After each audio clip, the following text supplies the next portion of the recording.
ভাই আপনারা সব ভালো আছেন?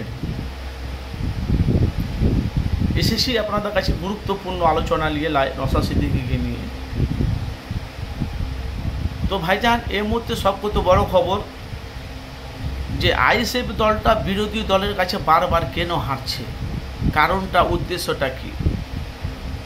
ভাই আপনারা জানেন 2021 থেকে 2025 পর্যন্ত যে নওশাদ সিদ্দিকী যে আইএসএফ দলটা বাংলায় যে এতটা বেড়ে গেছে, আপনারা জানেন যে পশ্চিম বাংলাতে 33 কোটি মানুষ আছে।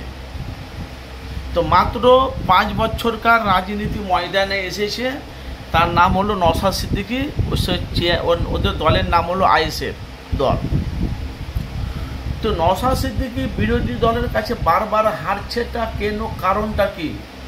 যখনই ভোট আসে তখনই মারপিট, দাঙ্গা, ভোট ঘাপলা, লুট হচ্ছে, আপনারা সব জানেন। কিন্তু ভাই বলা বলি কথা, আপনারা জানেন যে কাসেম সিদ্দিকী তৃণমূলকে মানে আইএসএফকে অক্সিজেন দেওয়ার কথা ছিল ক্যানিং পূর্বে, আর কাসেম সিদ্দিকী প্রার্থী হওয়ার কথা ছিল মানে আইএসএফের প্রার্থী হয়ে ক্যানিংয়ের মানুষকে অক্সিজেন দিত।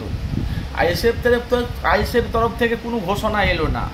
তারপরে সিদ্ধান্ত নিয়েছে কাসেম সিদ্দিকী তৃণমূলে যোগ দিয়েছে, যে তৃণমূলকে সব করতে কেউ যদি আক্রমণ করে, সব করতে যদি যে জঘন্য প্রতিবাদ করেছিল সে তৃণমূল দলটাকে, সে তৃণমূলের দলে মাননীয় মুখ্যমন্ত্রী মমতা বন্দ্যোপাধ্যায় ওনাকে একটা বড় সংবাদ দিয়েছে।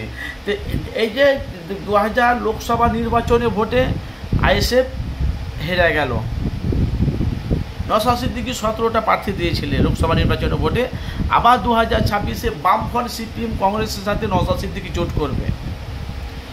তো বামফ্রন্ট, সিপিএম, কংগ্রেসের সাথে 2026-এ যদি জোট করে নওশাদ সিদ্দিকী বাংলায় কি সিট পাওয়ার সম্ভাবনাটা আছে?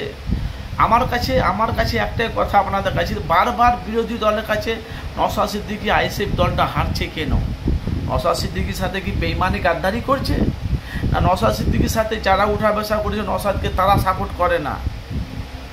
আপনারা জানেন যে আমি মানুষের কাছে সত্যটা তুলে দিল। অবশ্যই আপনাদের মতামত জানাবেন। সামনে বিধানসভা ভোট, 294টা সিট, 294টা সিটের মধ্যে আমরা জানি বিজেপির মোটামুটি কত 67টা না 70টার আশপাশ সিট আছে, বাকি সব তৃণমূলের। এবার 2026-এ জানি আমরা দেখতে পাচ্ছি, এবার 2026-এ অনেক কটা সিট পাওয়ার সম্ভাবনাটা আছে